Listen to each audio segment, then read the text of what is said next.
अल्हम्दुलिल्लाहि रब्बिल आलमीन वस्सलातु वस्सलामु अला मुहम्मदिन व अला आलिहि व सहबिहि अजमाइन। प्यारे भाइयों, आज आपकी खिदमत में नबी मूसा और फ़िरऔन का वाक़या आपके सामने पेश कर रहा हूँ। फ़िरऔन एक बादशाह गुज़रा है, बहुत ज़ालिम और ज़बरदस्त मिस्र का बादशाह गुज़रा है।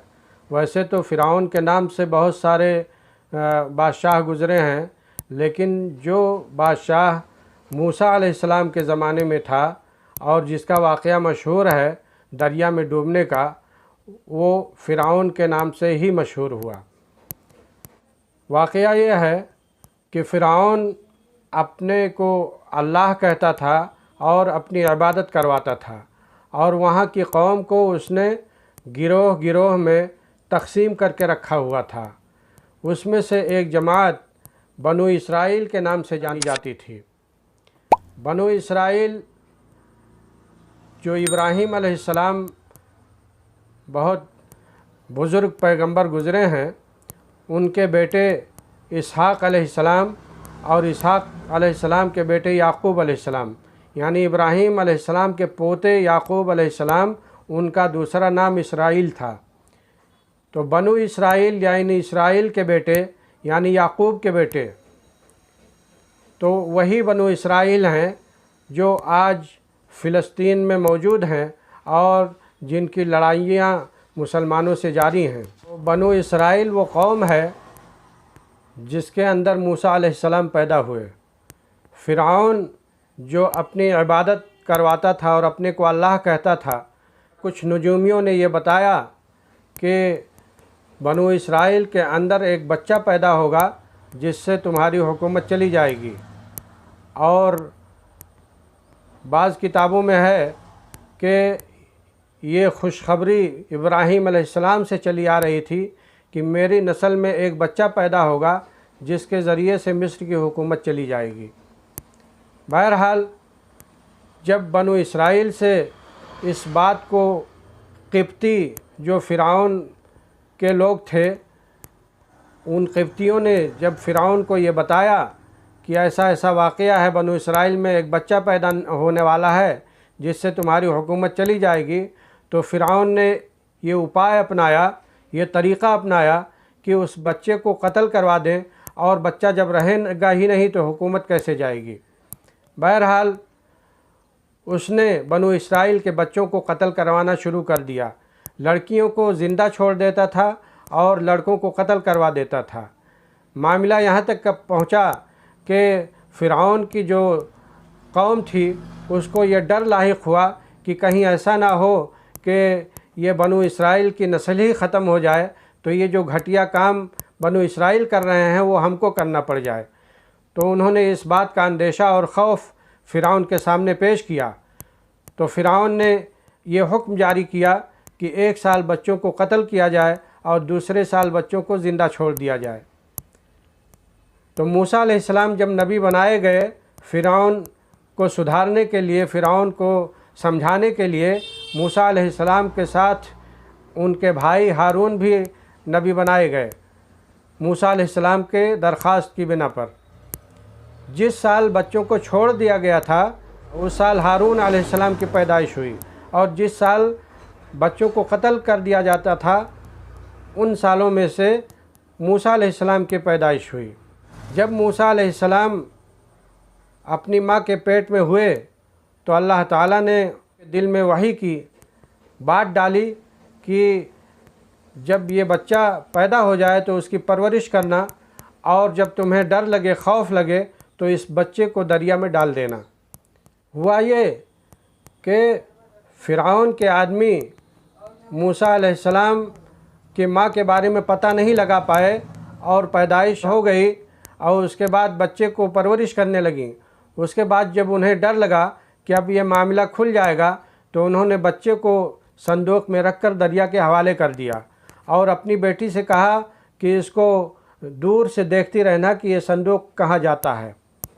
ये संदूक तैरते हुए जा रहा था। फ़िरऔन के लोगों ने, फ़िरऔन के आदमियों ने जब देखा कि एक संदूक जा रहा है तो उसको निकलवाया और फ़िरौन के सामने वो संदूक पेश किया गया। फ़िरौन ने बच्चे को देखा तो उसका इरादा हुआ कि इस बच्चे को कत्ल किया जाए। फ़िरौन के पास चूँकि कोई औलाद नहीं थी, इसलिए फ़िरौन की बीवी ने कहा कि इस बच्चे को कत्ल मत करो, हो सकता है इससे हमें कोई फ़ायदा पहुँचे या इसे हम अपनी औलाद बना लें। इस तरीक़े से उस बच्चे को छोड़ दिया गया और दाया की तलाश होने लगी बच्चे को दूध पिलाने के लिए। बहुत सारी औरतें आईं, लेकिन मूसा अलैहिस्सलाम ने किसी का दूध नहीं पिया। उनकी जो बहन थी बगल में देख रही थी। उसके बाद उसने सवाल किया कि क्या मैं ऐसे फैमिली को न बताऊं कि जो इस बच्चे की परवरिश बढ़िया तरीक़े से करेंगी और उसकी खिदमत करेंगी। फ़िरौन ने कहा ठीक है, बुलाओ। तो वो गई, अपनी माँ को बुला करके लाई। मूसा अलैहिस्सलाम जैसे ही अपनी माँ को पाए दूध पीने लगे। फ़िरौन ने कहा कि इस बच्चे को सरकारी महल में रह करके इसकी परवरिश करो और दूध पिलाओ। मूसा अलैहिस्सलाम की माँ ने माजरत किया और कहा मैं अपने घर और बच्चों और शौहर को छोड़ करके नहीं रह सकती। फ़िरौन ने कहा ठीक है, तो अपने घर ही इस बच्चे को ले करके जाओ और इसकी परवरिश करो। सरकारी तनख्वाह सरकारी ख़जाने से तुम्हें बच्चे के परवरिश के बदले में दी जाएगी। उसके बाद मूसा अलैहिस्सलाम की परवरिश उनकी माँ अपने घर में करने लगी। जब बड़े हुए, जवान हुए, वाक़या तो बहुत तवील है, लंबा है, लेकिन मुख्तसर कर रहा हूँ कि जब जवान हुए तो अल्लाह ताला ने उनको पैगंबरी दी और नबी होने की निशानी दी। एक निशानी उनको ये दी कि लाठी जब डालते थे तो वो सांप बन जाता था, और दूसरी निशानी ये दी कि अपने गिरबान में जब हाथ डालते थे और उसके बाद बाहर निकालते थे तो चमकने लगता था। मूसा अलैहिस्सलाम को ये दो निशानियाँ अल्लाह ताला ने दिया फ़िरौन को समझाने के लिए कि अगर वो कहे कि तुम्हारे नबी होने की क्या निशानी है तो ये निशानी उसके सामने पेश करना। बहरहाल उन दोनों निशानियों को जब फ़िरौन और उसकी कौम ने देखा तो उन्होंने कहा ये नबी नहीं, ये तो जादू सीख करके आया है। और मुख्तसर तौर पर मैं आपके सामने वाक़या पेश कर रहा हूँ कि जब जुल्म हद से आगे बढ़ा तो अल्लाह ताला ने मूसा अलैहिस्सलाम को ये हुक्म दिया कि अपनी कौम को ले कर के निकल जाओ। जब मूसा अलैहिस्सलाम अपनी कौम को ले कर के निकलते हैं, पीछे से फ़िरौन और उसकी फ़ौज भी पीछा करती है कि ये बच करके कहाँ जाएंगे। मूसा अलैहिस्सलाम अपने मानने वालों को यानी बनु इसराइल को जब लेके निकलते हैं, सामने दरिया पड़ता है। बनु इसराइल कहते हैं ऐ अल्लाह के नबी, ऐ मूसा अलैहिस्सलाम, आपसे पहले भी हम परेशान थे और आपके आने के बाद भी हम परेशान हैं। वो पीछे फ़िरौन और उसकी लश्कर और सामने से दरिया। मूसा अलैहिस्सलाम ने उनको तसल्ली दिया और कहा कि घबराओ नहीं। अल्लाह का हुक्म हुआ कि ऐ मूसा अपनी लाठी पानी पर मारो।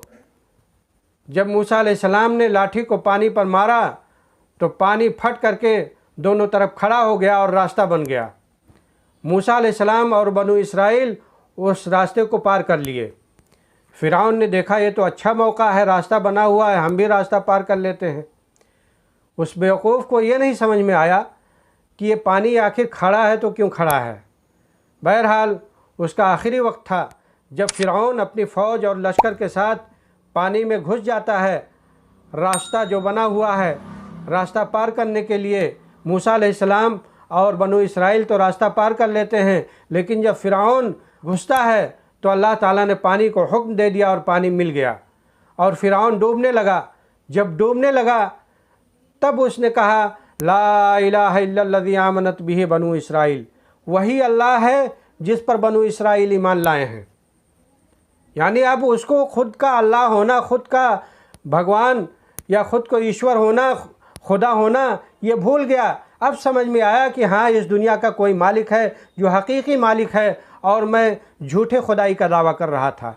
ला इलाहा इल्लल्लज़ी आमनत बिही बनु इसराइल, वही अल्लाह है जिस पर बनु इसराइल ईमान लाए हैं। अल्लाह ताला ने कहा आलान, अब तुम्हें समझ में आया?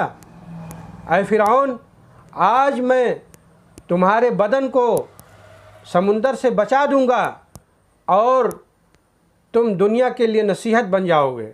आने वाले जो लोग हैं तुमको देख करके नसीहत और इबरत हासिल करेंगे। बहरहाल हुआ यही कि आज 4000 साल गुज़र चुके हैं फ़िरौन को दरिया में डूबे हुए। 3116 साल तक उसकी लाश पानी में थी, लेकिन न सड़ी न गली, न किसी जानवर ने खाया। और 3116 साल के बाद जब दरिया ने उसकी लाश को बाहर किया तो आज 4000 साल गुज़र चुके हैं उसकी लाश को, उसको पानी में डूबे हुए, लेकिन म्यूज़ियम में बिना किसी केमिकल के उसकी लाश वैसे ही पड़ी हुई है। बल्कि हर साल उसका जिस्म बढ़ता है और चूहे छोड़े जाते हैं उसके जिस्म को खा करके नॉर्मल करने के लिए। जब चूहे उसके जिस्म को खा करके नॉर्मल कर देते हैं तो फिर उसके जिस्म को मरहम पट्टी कर दिया जाता है। 1981 में डॉक्टर मोरिस जो फ्रांस के थे, उन्होंने फ्रांस ले जा कर के उस पर रिसर्च किया और उसके बाद उन्होंने ये तहकीक करके बताया कि इस लाश के अंदर नमक जमा हुआ है। इससे ये मालूम होता है कि ये लाश पानी में थी। और जब उन्हें ये पता चला कि कुरान के अंदर ये मौजूद है कि फ़िरऔन दरिया में डूबा था और अल्लाह का वादा है कि तेरी लाश को हम बचा देंगे, तो जब उन्होंने ये चीज़ देखा, उन्हें ये पता लगा, तो वो ईमान कबूल कर लिए और मुसलमान हो गए।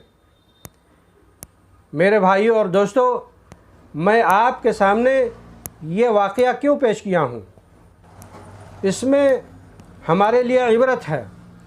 वो इंसान जो किसी इंसान को सोचता है कि हम इसको ख़त्म कर देंगे अपनी ताकत और क़ुव्वत के ज़रिए, या वो कौम जो किसी कौम को सोचती है कि हम इस कौम को तबाह और बर्बाद कर देंगे अपनी ताकत और क़ुव्वत और अक़ल के ज़रिए, उसको ये समझना चाहिए कि वही फ़िरऔन जो मूसा अलैहिस्सलाम को तलाश कर रहा था मारने के लिए और बनु इसराइल के सारे बच्चों को कत्ल करवा रहा था, लेकिन अल्लाह ताला ने उसी को गोद में मूसा अलैहिस्सलाम को दिया पालने के लिए। तो जो फ़र्द, जो इंसान किसी इंसान को ख़त्म करना चाहता है, दुख और तकलीफ़ दे करके, परेशान करके, या जो कौम किसी कौम को ख़त्म करने का इरादा रखती है, उसे इस वाक़या से सबक लेना चाहिए कि अल्लाह ताला जुल्म करने वाले को एक मुअय्यन, एक ख़ास मुद्दत तक ढील देता है और उसके बाद जब उसकी पकड़ आती है तो फिर उसको छोड़ता नहीं है। अल्लाह ताला ने फरमाया, इन्नमा नुम्ली लहुम इन्ना कैदी मतीन, हम उनको ढील देते हैं, हमारी पकड़ बहुत तगड़ी है। जिस तरीक़े से एक मछली शिकार करने वाला जब मछली चारा को लेकर के भागती है तो थोड़ा ढील दे देता है, और जब बढ़िया से चारा को मुंह में डाल लेती है तो अचानक खट से मछली वाला डोर को खींच लेता है और मछली शिकार हो जाती है, बाहर आ जाती है। इसी तरीक़े से अल्लाह ताला ने फरमाया है कि इन्नमा नुम्ली लहुम इन्ना कैदी मतीन, बेशक हम उनको ढील देते हैं, बेशक मेरी पकड़ बहुत तगड़ी है। यानी अल्लाह ताला ढील तो देता है एक मुतय्यन मुद्दत तक, लेकिन जब उसकी पकड़ आती है तो फिर उसको कोई बचाने वाला नहीं होता है। अल्लाह के रसूल मोहम्मद रसूलुल्लाह सल्लल्लाहु अलैहि वसल्लम ने फरमाया, इन्नल्लाह यक़बलु तौबतल अब्द मा लम युग़रग़िर, कि अल्लाह ताला बंदे के तौबा को उस वक्त तक कबूल करता है जब तक कि गरगरा ना पहुंच जाए, यानी उसकी जान हलक में ना पहुंच जाए। जब फरिश्ता सामने आ गया रूह निकालने के लिए और जान निकलने का वक्त आ गया, अब इंसान को पता चला कि हाँ वाकई अब हमारी मौत आनी है, अब हमें बचना नहीं है। फिर अल्लाह से तौबा करे कि अल्लाह ताला हम खतावार हैं, हम गुनाहगार हैं, हमें माफ़ कर दे। उस वक्त बंदे का तौबा कबूल नहीं होता है। और दूसरा वक्त वो है जो कि क़यामत की घड़ी है, जब क़यामत की बड़ी बड़ी निशानियां सामने आ जाएंगी और इंसान को यकीन हो जाएगा कि वो जो क़यामत का दिन जिसके बारे में हम शुबह में थे वो आ गई। और उस वक्त जब इंसान तौबा करना चाहेगा फिर तौबे का दरवाज़ा बंद हो जाएगा।